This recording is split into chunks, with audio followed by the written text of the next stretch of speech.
नमस्कार दोस्तों, एक बार आप सबका फिर से बहुत बहुत स्वागत है आप सभी का आपके अपने यूट्यूब चैनल डियर गुरुजी पर। तो जितने लोग यहाँ पर जुड़ रहे हैं सभी लोग बता दीजिए आवाज़ क्लियर आ रही है कि नहीं आ रही है। टेलीग्राम पर फॉर फ्री पीडीएफ आप लोग हमसे जुड़ सकते हैं। इंस्टाग्राम पर फॉलो कर लीजिए क्योंकि मैं आपको डेली इंस्टाग्राम पर नए नए वीडियो जो है देता रहता हूँ। और साथ ही साथ दोस्तों आप सभी को पता है मेरी जो क्लासेस हैं अनअकैडमी पे भी चलती हैं डेली, तो आप लोग वहाँ पे भी मेरी क्लासेस जो है ले सकते हैं। सिंपली आपको अनअकैडमी का लर्निंग ऐप डाउनलोड करना है और मुझे वहाँ पे जाकर के फॉलो कर लेना है, ठीक है। वहाँ पे जाकर के फॉलो कर लेंगे तो आपको क्या मिलेगा, आपको बहुत सारे बेनिफिट मिलेंगे, जैसे कि वहाँ पर जो मेरी क्लासेस चलती हैं उनका नोटिफिकेशन आपको मिलता रहेगा। साथ ही साथ दोस्तों मेरी जो और भी अदर जो वहाँ पर मैं एक्टिविटी टेस्ट सीरीज या जो भी कुछ देता हूँ वो आपको वहाँ पर बिल्कुल फ्री में मिलता रहेगा। बस सिंपली आपको इस कोड का यूज़ करना है, ठीक है। डियर गुरुजी, आप लोग इस कोड का यूज़ करेंगे तो आप लोग मेरी क्लासेस को ले सकते हैं, मेरी क्लासेस को देख सकते हैं। और अगर आप लोग प्लस में जुड़ना चाहते हैं किसी भी कैटेगरी में, ए टू जेड किसी भी कैटेगरी में प्लस में जुड़ना चाहते हैं तो आप लोग भी प्लस में जुड़ सकते हैं इस वाले कोड का यूज करके। तो चलिए, काफ़ी लोग यहाँ पर देखिए जुड़ चुके हैं। स्टार्ट करेंगे आज की इस क्लास को। तो क्लास को शुरू करने से पहले एक छोटा सा आपके लिए होमवर्क, ठीक है। आपको पता है ना मैं डेली आपको वीडियो में होमवर्क देता हूँ, तो कल जो मैंने पढ़ाया था उसी से एक मैं होमवर्क दे रहा हूँ कि कमीज किस भाषा का शब्द है। आपका होमवर्क क्या है भाई, कमीज जो दिया गया है किस भाषा का शब्द है। सभी लोग यहाँ पर बताते हुए चलेंगे कमीज जो दिया गया है वो आपका किस भाषा का शब्द है। आप लोग को कमेंट करके मेन कमेंट बॉक्स में बताना है। तो चलिए अभी स्टार्ट करते हैं क्लास को। तो आज का जो पहला क्वेश्चन आपके सामने ये रहा, निम्नलिखित में से वर्तनी की दृष्टि से कौन सा शब्द अशुद्ध है। अशुद्ध शब्द यहाँ पर बताते हुए चलेंगे। यहाँ पर अशुद्ध शब्द जो है आपका कौन सा हो जाएगा, पुष्पांजलि, निरपराध, भास्कर या उज्ज्वल। देखिए उज्ज्वल की अगर हम बात करते हैं तो बिल्कुल शुद्ध रूप में लिखा गया उज्ज्वल, आधा या दो बार होता है, कोई दिक्कत नहीं है। ऑप्शन नंबर हम बात करते हैं बी के बारे, निरपराध, निरापराध लिखा गया है, जबकि हम लोगों ने क्या पढ़ रखा है, निरपराध पढ़ रखा है। तो जितने लोग यहाँ पर जवाब दे रहे हैं ऑप्शन नंबर बी वाला निरप्लस अपराध और निरापराध नहीं निरपराध होता है, रा पे आ की मात्रा नहीं लगेगी, तो ऑप्शन नंबर बी यहाँ पर जो है आपका अशुद्ध शब्द हो जाएगा। चलिए दोस्तों आते हैं अगले क्वेश्चन की तरफ। तो पूछा गया है कि निम्नलिखित में से कौन सा शब्द अमृत का एक पर्यायवाची नहीं है। अमृत का एक पर्यायवाची कौन सा नहीं है, सुधा, अमीय, मधु और रसाल। अच्छा प्रश्न है, अच्छा क्वेश्चन है और जवाब जो देते हुए चलेंगे। इसका जो सही उत्तर आपका क्या हो जाएगा, यहाँ पर अगर देखा जाए तो जो आपका रसाल दिया गया है, रसाल की अगर हम बात करते हैं तो रसाल जो आपका क्या हो जाएगा भाई, आम का पर्यायवाची होता है। तो जितने लोग यहाँ पर ऑप्शन नंबर डी जवाब दे रहे हैं वो लोग यहाँ पर बिल्कुल करेक्ट हो जाएंगे। चलिए अगला क्वेश्चन देखिए आपसे क्या पूछा गया है, निम्नलिखित वाक्यों के में से संबंध कारक वाले वाक्य को पहचानना है। किसको पहचानना भाई, संबंध कारक वाले वाक्यों को पहचानते हुए चलना है। यहाँ पर संबंध कारक वाला कौन सा हो जाएगा, राम खाना खाता है, राधा का कुत्ता। देखो संबंध में का की के रारी रे आता है कि नहीं आता है, तो राधा का कुत्ता ये आपका दोस्तों संबंध कारक वाला हो जाएगा, ठीक है। तो जितने लोग यहाँ पर ऑप्शन नंबर बी जवाब दे रहे हैं, ऑप्शन नंबर बी, वो लोग यहाँ पर बिल्कुल करेक्ट हो जाएंगे, ये आपका संबंध कारक का हो जाएगा। चलिए दोस्तों आते हैं बढ़ते हैं अगले प्रश्न पर। तो आपसे यहाँ पर क्या पूछा गया है, निम्नलिखित वाक्य में से रेखांकित किए हुए भाग में कौन सा पदबंध है। पदबंध आप सभी को यहाँ पर बताते हुए चलना भाई, देश भर के युवा बेरोजगार नहीं रहेंगे। यहाँ पर बताते हुए चलिएगा, यहाँ पर आपका क्या हो जाएगा, पदबंध देश भर के युवा। समझिएगा ध्यान से इस क्वेश्चन को और जवाब देने का प्रयास करिएगा। तो देश भर के युवा देखिए संज्ञा का बोध करा रहे हैं ना, तो यहाँ पर क्या हो जाएगा, संज्ञा पदबंध हो जाएगा। तो जितने लोग यहाँ पर ऑप्शन नंबर बी जवाब दे रहे हैं संज्ञा पदबंध, वो लोग यहाँ पर बिल्कुल करेक्ट हो जाएंगे। अगला क्वेश्चन, निम्नलिखित में से कर्मवाच्य का उदाहरण बताइए कौन सा हो जाएगा। कर्मवाच्य का उदाहरण सभी लोग बताते हुए चलेंगे, इसका जो सही उत्तर क्या हो जाएगा। चलिए जवाब देखिए आना शुरू हो गया है। तो इस प्रश्न का जो सही उत्तर आपका क्या हो जाएगा भाई, कर्मवाच्य पूछा गया है। चलिए जवाब देखिए आना शुरू हो गया है। तो भैया जी कर्म की प्रधानता पत्र लिखा जाता है, मुझसे बैठा नहीं जाता, तो पहले ही ऑप्शन की बात करते हैं, पत्र लिखा जाता है, ये आपका कर्मवाच्य हो जाएगा, ठीक है। तो जितने लोग यहाँ पर जवाब दे रहे हैं ऑप्शन नंबर ए वाला, वो लोग यहाँ पर बिल्कुल करेक्ट हो जाएंगे। अगला क्वेश्चन देखिए आपसे क्या कह रहा है कि निम्नलिखित में से स्त्रीलिंग शब्द बताइए कौन सा हो जाएगा। स्त्रीलिंग शब्द आपको बताते हुए चलना है, यहाँ पर स्त्रीलिंग शब्द आपका कौन सा हो सकता है। देखते हैं कितने लोग यहाँ पर सही जवाब देते हैं। चारों ऑप्शन नहीं दिख रहे हैं, कोई बात नहीं। वेदना, अध्याय, त्याग और नेत्र। चलिए थोड़ा सा अच्छा प्रश्न है और यहाँ पर प्रयास करेंगे तो इसका भी जवाब देखिए सही ही आएगा। तो यहाँ पर स्त्रीलिंग शब्द बताइए कौन सा हो जाएगा। तो वेदना, जितने लोग यहाँ पर वेदना जवाब दे रहे हैं ऑप्शन नंबर ए वाला, वो लोग यहाँ पर बिल्कुल करेक्ट हो जाएंगे। ये आपका दोस्तों कैसा हो जाएगा, स्त्रीलिंग शब्द हो जाएगा। तो ऑप्शन नंबर ए जितने लोगों ने जवाब दिया है वो लोग यहाँ पर बिल्कुल करेक्ट हो जाएंगे। अगला क्वेश्चन पूछा गया है, निम्नलिखित वाक्य में से क्रिया विशेषण पदबंध क्या है।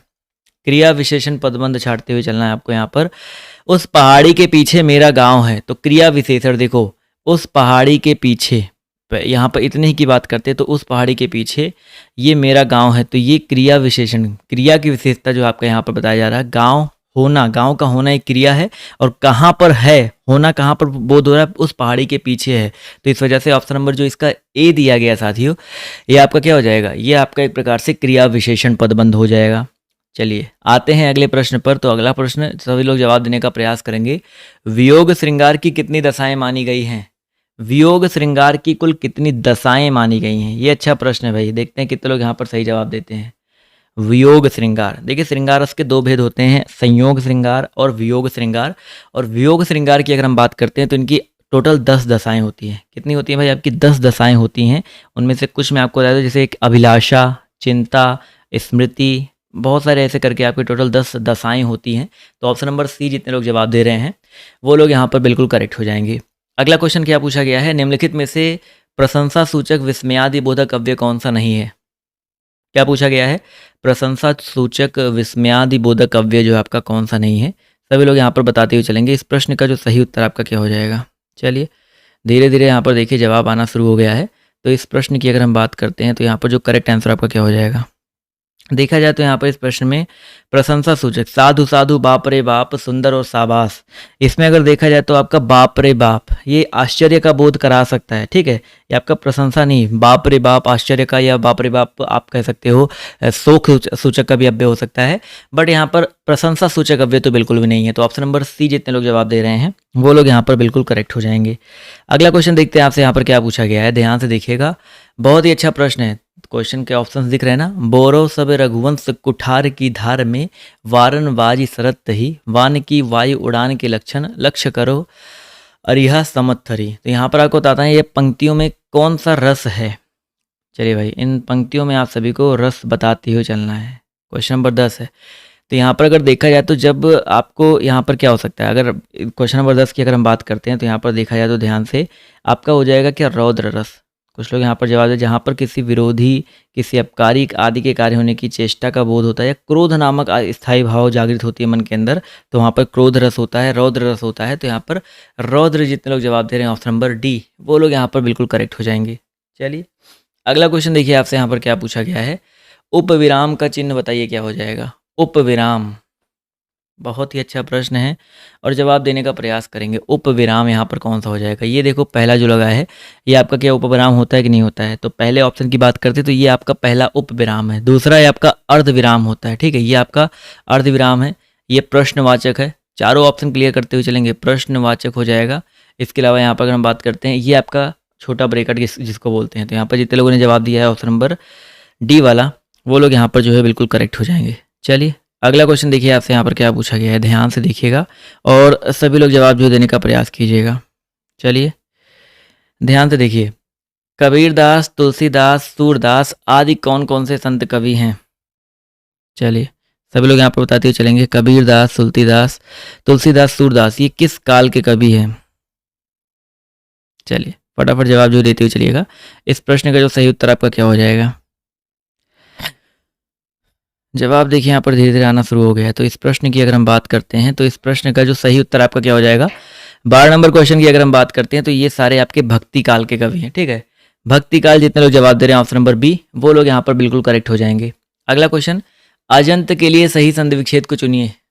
अजंत के लिए सही संधि विच्छेद को जो चुनते हुए चलना है, यहाँ पर क्या हो जाएगा? बहुत ही आसान सा प्रश्न है। क्वेश्चन नंबर आपका यहाँ पर देखिए 13 दिया गया है, जवाब देखिए आना शुरू हो गया है। तो अच प्लस अंत, देखिए ये चीज याद रखिएगा, अच प्लस अंत, चा का इसका तीसरा क्या होता है? चाचा जा में परिवर्तन हो जाता है। मैंने आपको बहुत अच्छे से व्यंजन संधि पढ़ाया हुआ है।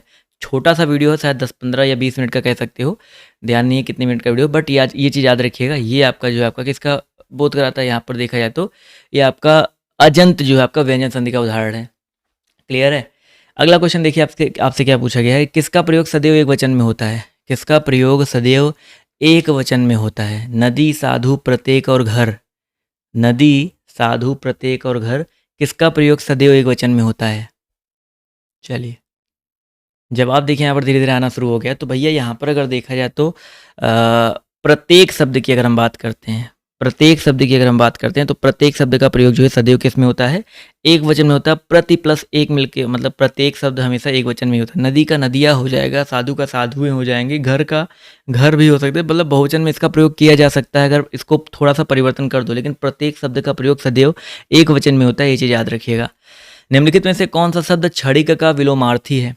क्षणिक शब्द का विलोमार्थी बताते हुए चलना है भाई। क्षणिक शब्द का विलोमार्थी क्या हो जाएगा?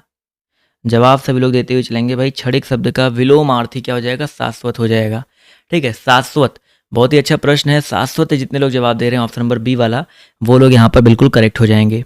चलिए दोस्तों, आते हैं, बढ़ते हैं अगले प्रश्न की तरफ। तो आपसे अगला प्रश्न क्या पूछा गया है? यद्यपि वह बीमार था परंतु वह मेला गया, इनमें वाक्य त्रुटियों को सुधारते हुए चलना है। चलिए भाई, यद्यपि वह बीमार था परंतु वह मेला गया, इनमें वाक्य की त्रुटि को पहचानते हुए चलना है। देखते हैं कितने लोग यहाँ पर सही जवाब देते हैं। अच्छा प्रश्न है, अच्छा क्वेश्चन है, और जवाब जो देते हुए चलिएगा। तो यहाँ पर देखा जाए तो यहाँ पर जो त्रुटि है क्या हो सकता है? यहाँ पर त्रुटि रहित, मतलब इसको त्रुटि सुधार करके त्रुटि रहित आपको बताते हुए चलना है। तो यहाँ पर ऑप्शन नंबर सी, यद्यपि वह बीमार था, यद्यपि के साथ तथापि का प्रयोग करते हैं। ठीक है, ऑब्वियस ही बात है, यद्यपि के साथ तथापि का प्रयोग होता है। तो यहाँ पर जितने लोग तथापि वह मेला देखने गया, ये यहाँ पर जो है बिल्कुल करेक्ट हो जाएगा।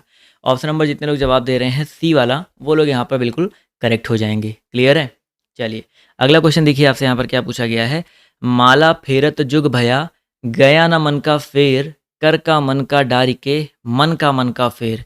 यहाँ पर आपको अलंकार बताते हुए चलना है। वेरी वेरी इंपॉर्टेंट क्वेश्चन है, और सभी लोग बताते हुए चलिएगा। देखिए यहाँ पर सिंपल सा मैं आपको बताता हूँ। देखिए, जो आपका ये मन का शब्द है, ये आपका यहाँ पर 3 बार आया हुआ है, और जिसके अर्थ, तीनों के अर्थ भिन्न भिन्न है। माला फेरत झुक भया, गया न मन का फेर, मन मतलब होता है चित्त का फेर जो है नहीं गया। मन का, कर का मन का डारी के, कर का मन का, यहाँ पर जो कर का मन का दिया गया है, ये आपका किसका है? माला का मोती दिया गया है। कर का मन का डारी के, और मन का, यानी कि जो मन का चित्त का, जो हृदय का जो मोती रूप विचार है वो आपका। तो 3 अलग अलग, एक शब्द एक से अधिक बार आए, तीनों के अर्थ अलग अलग हो, तो वहाँ पर क्या होता है? यमक अलंकार होता है। ठीक है, तो जितने लोग यहाँ पर यमक जवाब दे रहे हैं, बोले तो ऑप्शन नंबर सी जितने लोग जवाब दे रहे हैं, वो लोग यहाँ पर बिल्कुल करेक्ट हो जाएंगे। चलिए साथियों, आते हैं, बढ़ते हैं अगले प्रश्न पर। तो निम्नलिखित में से कौन सा शब्द हास्य का विलोमार्थी है? हास्य का विलोमार्थी बताइए क्या हो जाएगा? शौर्य, रुदन, उपहास या कुछ और? हास्य का विलोमार्थी बताते हुए चलना है। तो भैया जी, हास्य का विलोमार्थी आपका क्या हो जाएगा? रुदन हो जाएगा। सरल क्वेश्चन था, आसान क्वेश्चन था। तो जितने भी साथियों ने यहाँ पर रुदन जवाब दिया है, ऑप्शन नंबर सी वाला, वो लोग यहाँ पर जो है बिल्कुल करेक्ट हो जाएंगे। क्लियर है? चलिए, बहुत ही अच्छी बात है। अगला क्वेश्चन देखिए, आपसे क्या पूछा गया है। निम्नलिखित में से अनिश्चयवाचक सर्वनाम कौन सा है? अनिश्चयवाचक सर्वनाम बताइए क्या हो जाएगा? मैं, वह, जो और कोई। तो यहाँ पर अनिश्चयवाचक की अगर हम बात करते हैं, अनिश्चय जिससे कोई निश्चित ना हो। मैं तो पुरुषवाचक होता है, वह निश्चयवाचक होता है, जो संबंधवाचक होता है, लेकिन बचा क्या आपका? कोई। जो कोई शब्द दिया गया है दोस्तों, ये आपका अनिश्चयवाचक के अंतर्गत आता है। तो जितने लोग यहाँ पर ऑप्शन नंबर डी जवाब दे रहे हैं, वो लोग यहाँ पर बिल्कुल करेक्ट हो जाएंगे। ठीक है, अनिश्चयवाचक के अंतर्गत आपका कोई आ जाएगा। चलिए साथियों, आते हैं, बढ़ते हैं अगले प्रश्न पर। तो उपर्युक्त के लिए सही संधि विच्छेद बताइए क्या हो जाएगा? उपर्युक्त शब्द के लिए सही संधि विच्छेद क्या हो सकता है? उपर्युक्त, बहुत ही आसान प्रश्न है, बहुत ही अच्छा प्रश्न है। थोड़ा सा प्रयास करते हुए चलिएगा। देखिए, ई प्लस ऊ बराबर यहाँ पर यू में परिवर्तन होता है। तो यहाँ पर उपर्युक्त के लिए बताइए क्या हो जाएगा? जवाब देखिए यहाँ पर धीरे धीरे आना शुरू हो गया है। काफ़ी लोग के जवाब देखिए यहाँ पर सही आ रहे हैं। तो उपर्युक्त शब्द का संधि विच्छेद देखिए हो जाएगा ऊपरी प्लस उक्त वाला। ठीक है, ऊपरी प्लस उक्त यहाँ पर जो है करेक्ट हो जाएगा। क्लियर है यहाँ तक? चलिए बढ़ते हैं दोस्तों अगले क्वेश्चन की तरफ, अगले प्रश्न की तरफ। तो आपसे यहाँ पर देखिए क्या पूछा गया है, ध्यान से देखिएगा। पूछा गया आपसे यहाँ पर दिए गए वाक्यों में, एक मिनट रुक जाइएगा। आपसे यहाँ पर पूछा गया दिए गए वाक्यों के जिस अंश में त्रुटि हो, आप सभी को उसको इंगित करते हुए चलना है। अगर कोई त्रुटि ना हो तो ABC पर आप लोग टिक कर सकते हैं। अगर कोई त्रुटि हो तो आप लोग, कोई त्रुटि ना हो तो आप D पर टिक कर सकते हो। कोई त्रुटि हो तो आप लोग ABC पर टिक कर दीजिएगा। क्या पूछा गया भाई?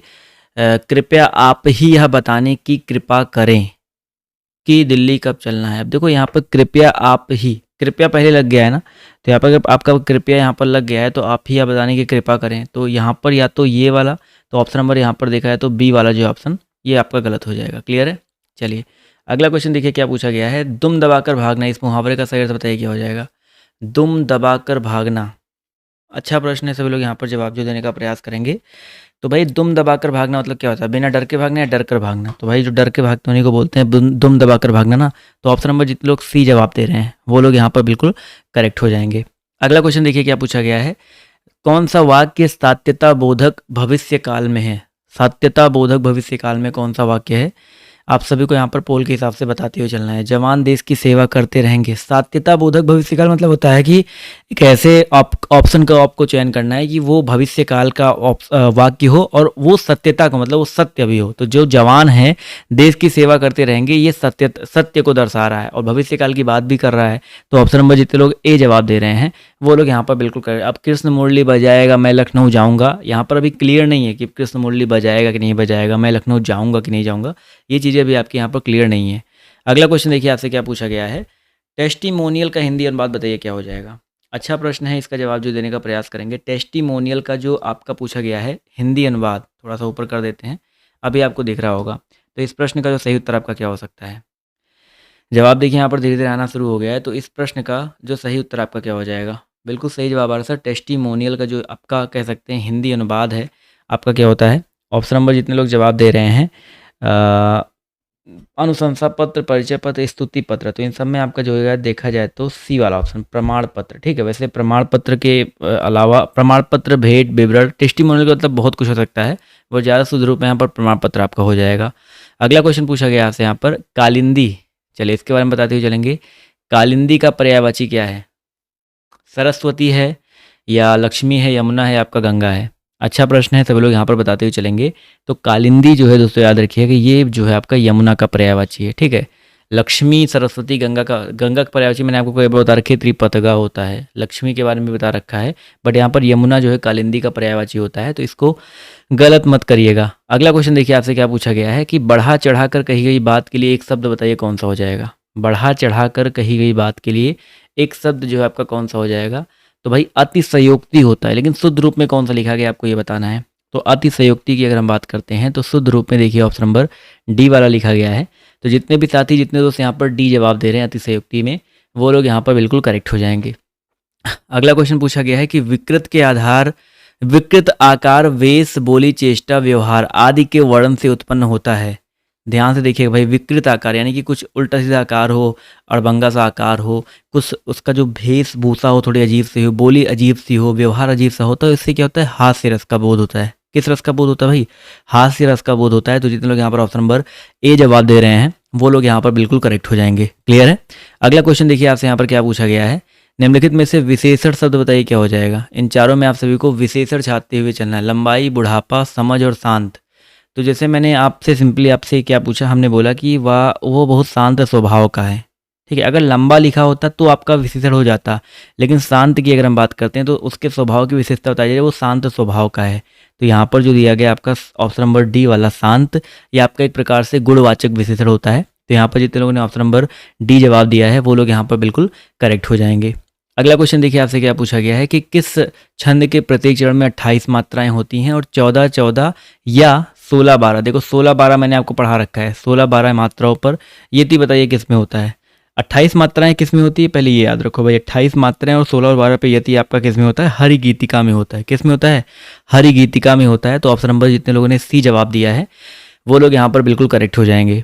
अगला क्वेश्चन देखिए आपसे क्या पूछा गया है, निस उपसर्ग से बना शब्द बताइए कौन सा हो जाएगा।